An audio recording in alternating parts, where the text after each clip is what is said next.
Hey everyone, welcome back to my channel. Today I am bringing you a new series on my channel called Makeup Artist Secrets with Steph. Now I'm not just a makeup artist on myself, I am a licensed esthetician and do makeup for many clients, so I wanted to be able to bring you my secrets that I use on clients. So if you're interested in how we did this look on Jenna, keep watching. Now the first step is obviously to do the base. This is the Clinique Beyond Perfecting Foundation in the shade Flax.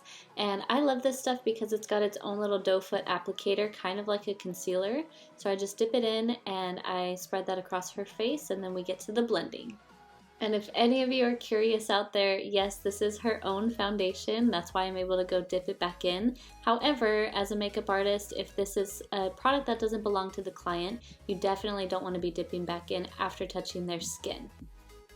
This is all part of sanitation and disinfection and infection control kind of rules that you learn while you're in school. This foundation is actually a 2-in-1, so it's a foundation plus concealer, and it's perfect for those clients that need a little bit extra coverage.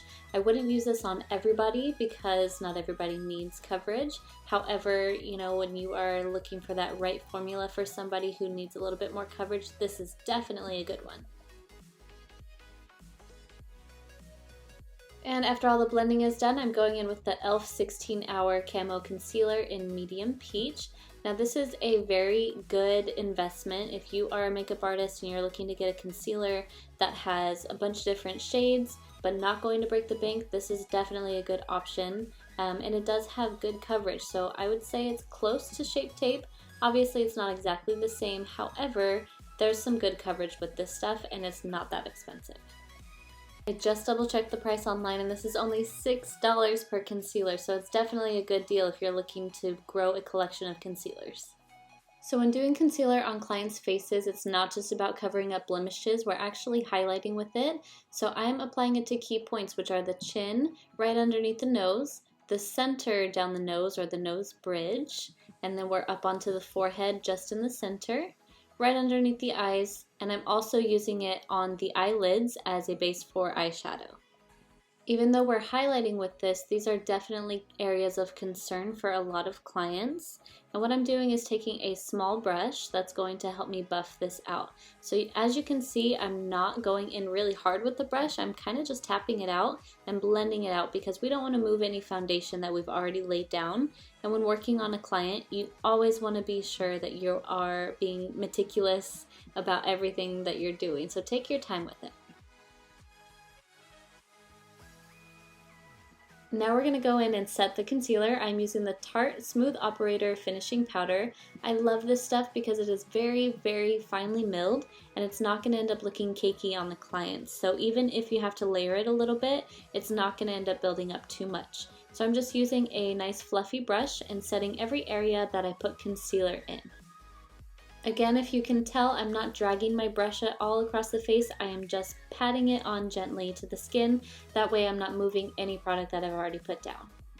And a tip for you is that when you are going to set concealer, make sure that there are no creases before you put down any powder, especially under the eyes or on the eyelids. You can buff it out with your finger or a brush real quick and then you can put on the powder. So after that, I'm using the MAC Studio Fix Powder Plus foundation on the rest of her face. So I'm going in with the same brush and I'm just going to set everywhere else that I did not use the Tarte Smooth Operator. You don't want to leave any area of the face unset because the foundation is wet, concealer is wet, so you want to make sure you go over it with a powder, just not too heavily. And this stuff is great because even though it has foundation and coverage, it's still really light. Now for my absolute favorite part, we are going to do the brow. So I am using the KVD Vegan Beauty Super Brow. It used to be Kat Von D's brand, but she sold it and now it's KVD Vegan Beauty.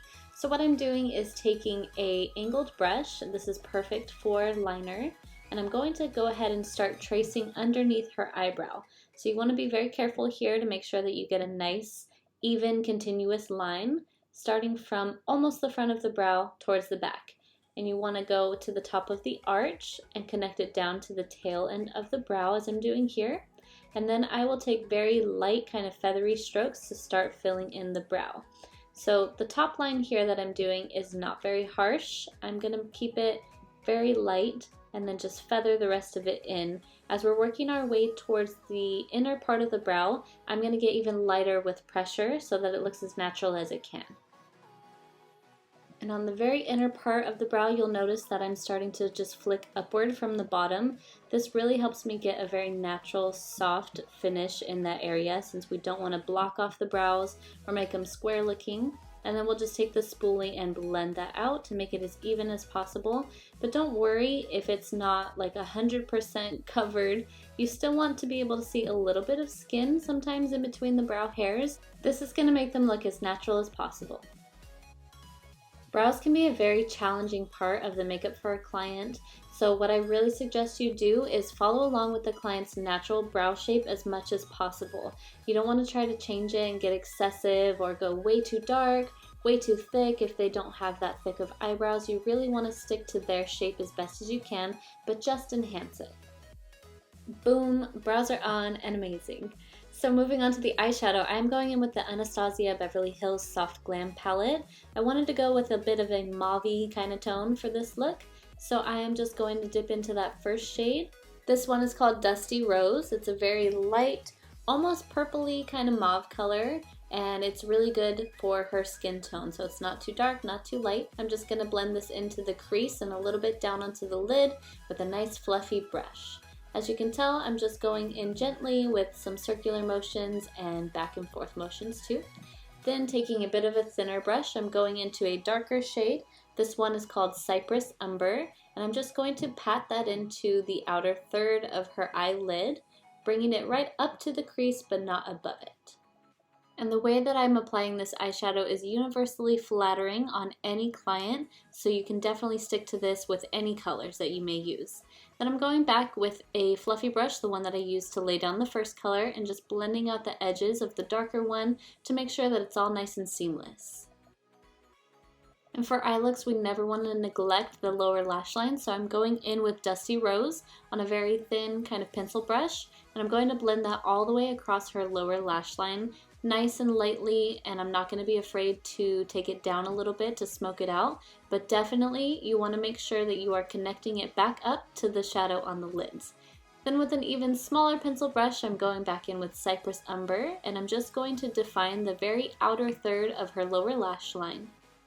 Once that is all done, I'm going to go in with the Stila Glitter and Glow Liquid Eyeshadow in the shade Kitten. This stuff is gorgeous, you guys. I would definitely recommend it for you if you're a makeup artist. It's very easy to work with. It's a very shimmery liquid eyeshadow that dries down fairly quickly, and it stays nice all day long. It doesn't crease up or anything. So I'm just applying that to the inner 2/3 basically of her lid and blending it out with my finger. And after I've done that, I'm going to go back in with the brush that I used to lay down the first color with nothing new on it, just to be sure that I've blended everything together and it looks seamless. Now for the finishing touch on the eyes, I'm going to keep it pretty soft. I'm going in with an angled liner brush in the shade Noir in the palette. It's a black. And I'm just going to go across her upper lash line all the way across to make sure that everything is nice and defined but still soft. Next I'm going in with the Balm's Bronzer in Oliver. However, this is more like a contour shade to me because it's a very cool tone. So I'm taking this onto her cheekbones, right underneath her cheekbones, to define the shape of her face. And I always ask my clients to smile so I can bounce it onto the cheeks and back to get me the most natural looking finish. I'm also going to gently bounce this across her forehead and do the same thing on the other side of her face. Then to add some warmth, I'm going to go in with MAC Mineralized Skin Finish in Medium Tan. As you can see, this is giving her a lot more warmth and actually bronzing her skin. I'm using the same technique, so I'm going to go right underneath her cheekbones, have her smile and bounce it back, and then I'm going to go ahead and bounce it across the top of her forehead, the temples, and everything, as well as the jawline. So when you are working on the jawline, you want to make sure that you are blending up. So as you can see here, I'm kind of flicking the product upwards to make sure that there's no harsh line underneath the jaw, which can happen really easily. So always flick up. And for blush, I'm going in with my Morphe 8W Warm Master Blush Palette, and I am combining the first two called Sweet and Babe. And I also take a little bit of Goals, which is like the most pinky color, to add some pink and rosiness to her face. Then I go in with a blank brush and I just blend everything together, the blush, the bronzer, and the contour. Then to highlight, I wanted to go in with this shade that was going to tie everything together. This is by Luna, and the shade is called Electra. It's a very like pinky kind of rose gold tone, and it is beautiful. So I went in with a small brush and applied this to the tops of her cheekbones and up to her temples. And as you can tell, this color is just beautiful. It's very glowy.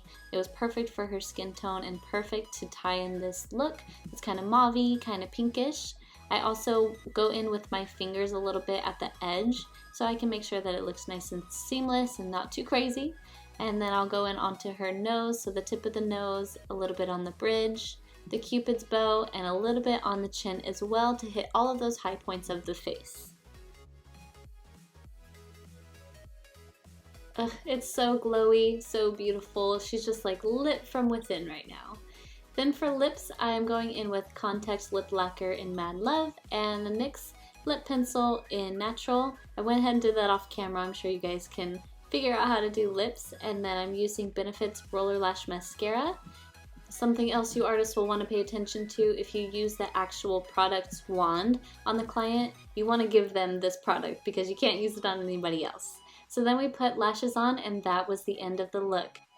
I had a really great time filming a makeup look on somebody other than myself, and I really wanted to take the time to teach you guys some of my tips and tricks as a makeup artist and a licensed esthetician. So please don't forget to subscribe to my channel, give it a thumbs up, and I will see you guys in my next video.